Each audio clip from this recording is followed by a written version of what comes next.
Welcome to the deep dive. Today, we're getting into a really interesting concept. This idea of not needing to gain, not fearing to lose. Mm-hmm.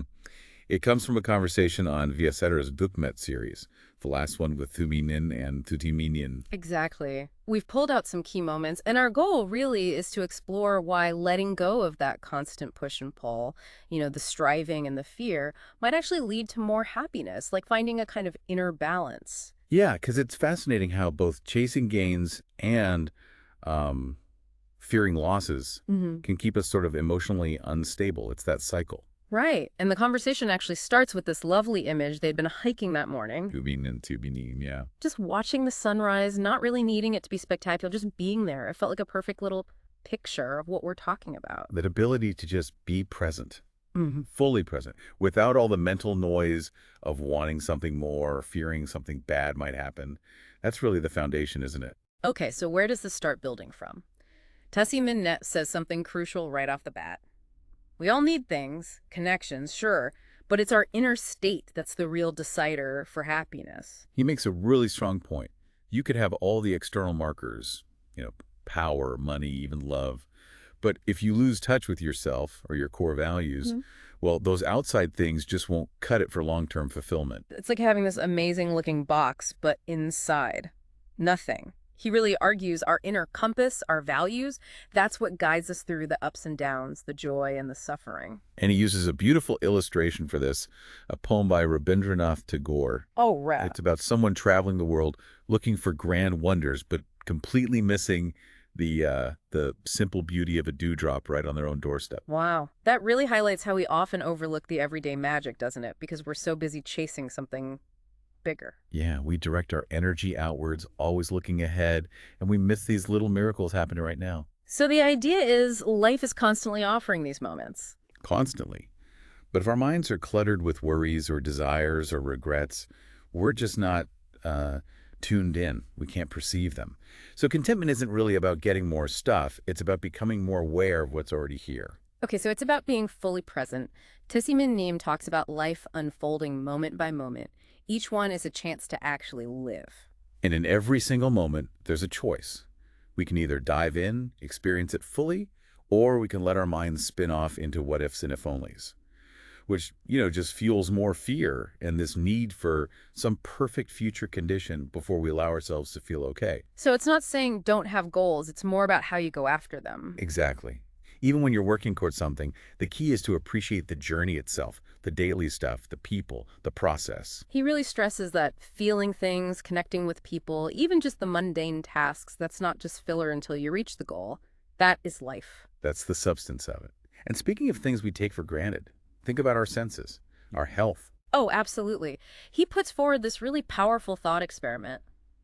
Imagine you achieve everything you've ever wanted, but then you lose your sight or your hearing. Suddenly you realize the immense value of what you had, what you maybe didn't even notice day to day.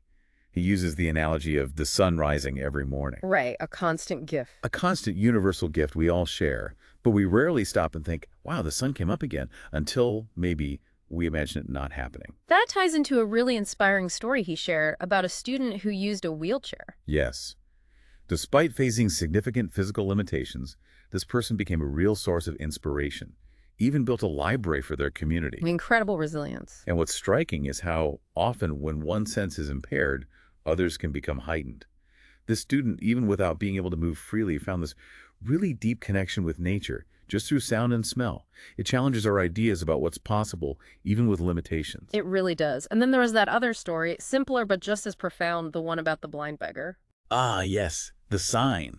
Just changing the sign from a simple plea to something like, today's a beautiful day, but I can't see it. And the response was completely different. Completely. People became much more generous. It's such a powerful example of how shifting perspective, how framing our own lack can change everything, both how others see us and how we appreciate what we do have. Focusing on abundance rather than scarcity. Niệm then brings in this idea, common in many wisdom traditions, that we have these huge inner resources for happiness, untapped potential. Right. We're so often looking outside ourselves for the fix, for contentment. But he reminds us, if your mind is clear, if your spirit is healthy, truly, because you are still alive, Everything is possible. It keeps coming back to cultivating that inner space. He then talks about needing a personal path, something aligned with your inner values. Yeah, he says external achievements are fine. They're okay, as long as you don't lose yourself along the way, as long as you don't compromise those core principles. And this connects back to not needing to gain. Exactly. He clarifies, look, striving for necessities, for reasonable goals, that's normal. But maybe, over time, our desires should shift, moving more towards those intrinsic things that really sustain us, rather than just accumulating more external stuff. So not needing to gain isn't about apathy or giving up. It's about detaching your self-worth from those external outcomes. Precisely. And then he introduces these two quite intriguing phrases. Doing nothing as doing something, and doing something as doing nothing. Okay, let's break those down. Doing nothing as doing something first. Right. Think about those times of quiet, Uh-huh. of rest, like their hike we mentioned. It might look like you're not being productive in the usual sense, Yeah, like you're wasting time. but actually those moments are vital. They're for inner adjustment, for rejuvenation.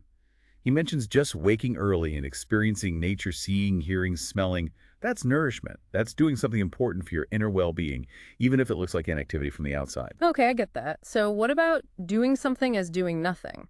This is about when you are active, working, creating, whatever it is, but doing it from a place of ease, presence, Yeah. mastery maybe, where the activity itself doesn't overwhelm your inner state. So you're engaged, but not consumed by it, maintaining inner peace even while achieving things. That's the idea. You stay connected to your values, your inner calm, whether things are going great externally or you're facing setbacks. It's like win or lose, your core self remains steady. It sounds a bit like that state of flow people talk about. It could be related, yes.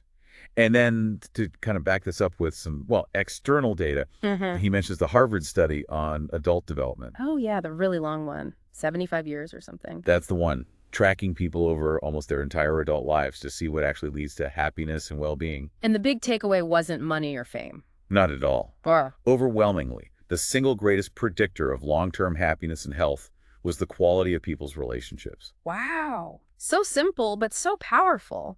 It includes relationships with yourself, with partners, family, friends, community.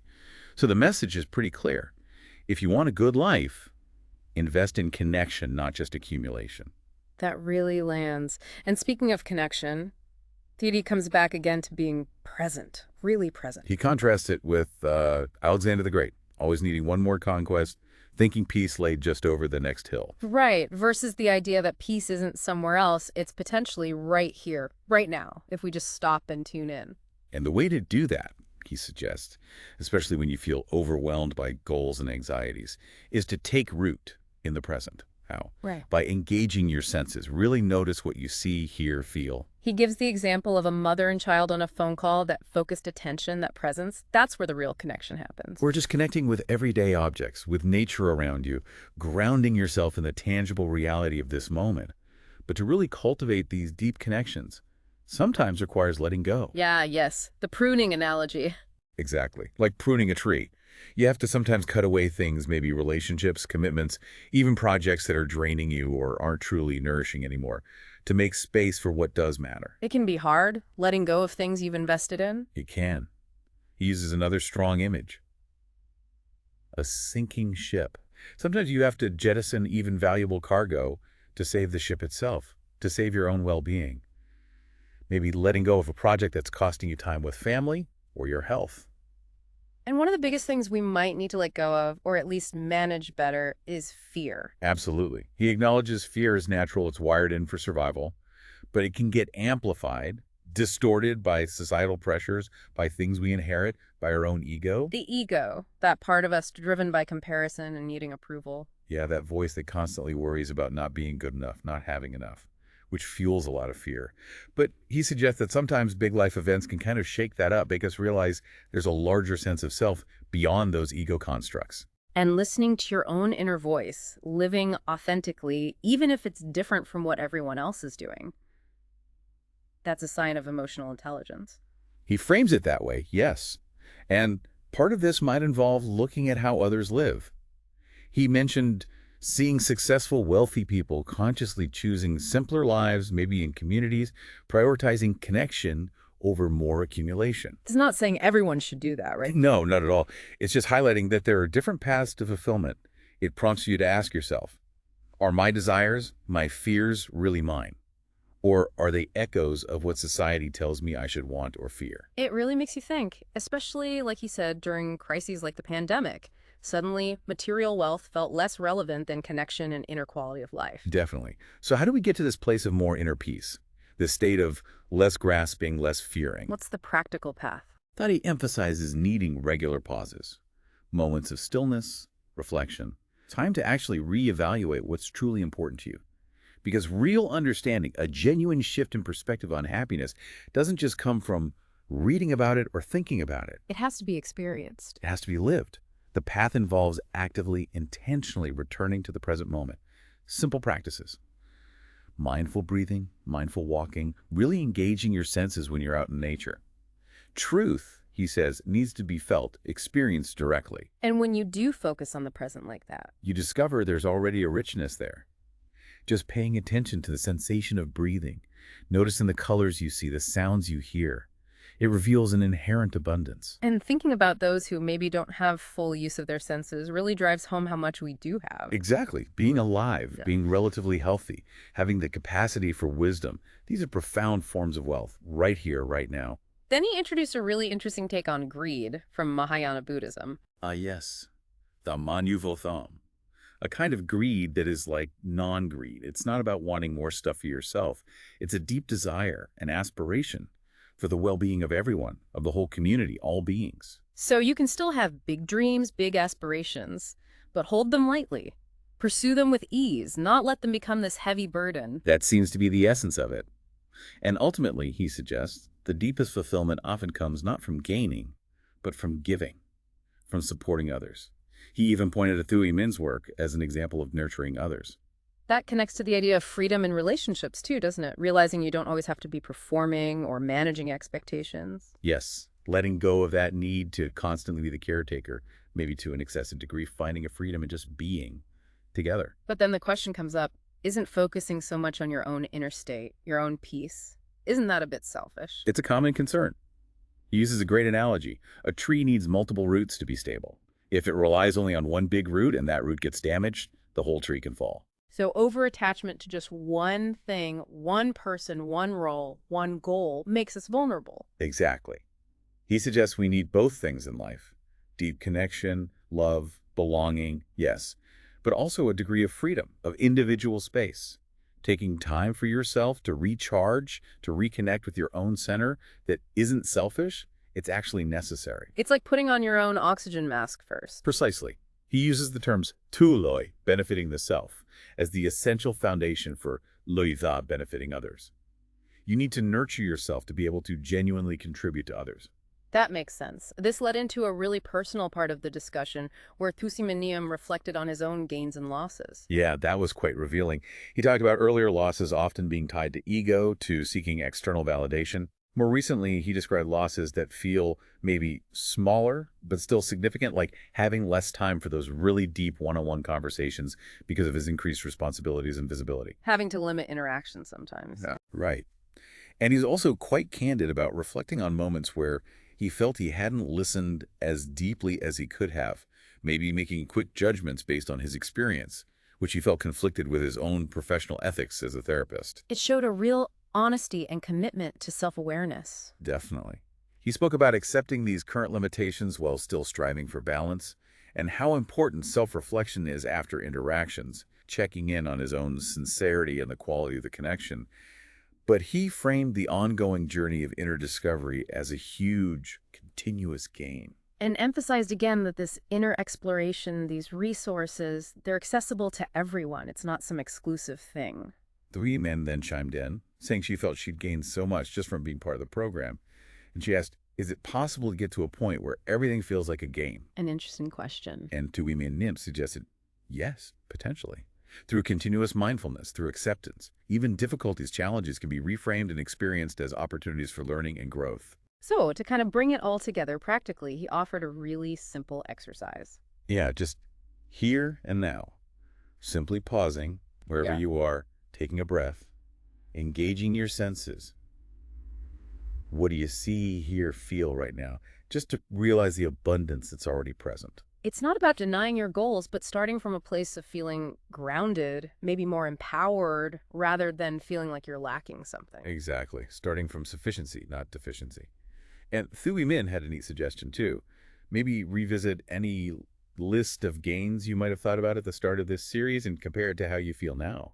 See if anything's shifted. That's a great reflective exercise. Well, this has been incredibly insightful exploring these ideas.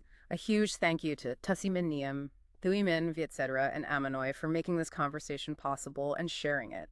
And perhaps a final thought to leave you with, drawing from Niệm. Find some solace in understanding loss. Truly cherish the gains you have in this present moment, and try to stay open to recognizing the simple wonder of being alive. Thank you so much for joining us for this deep dive. We'll explore more next time.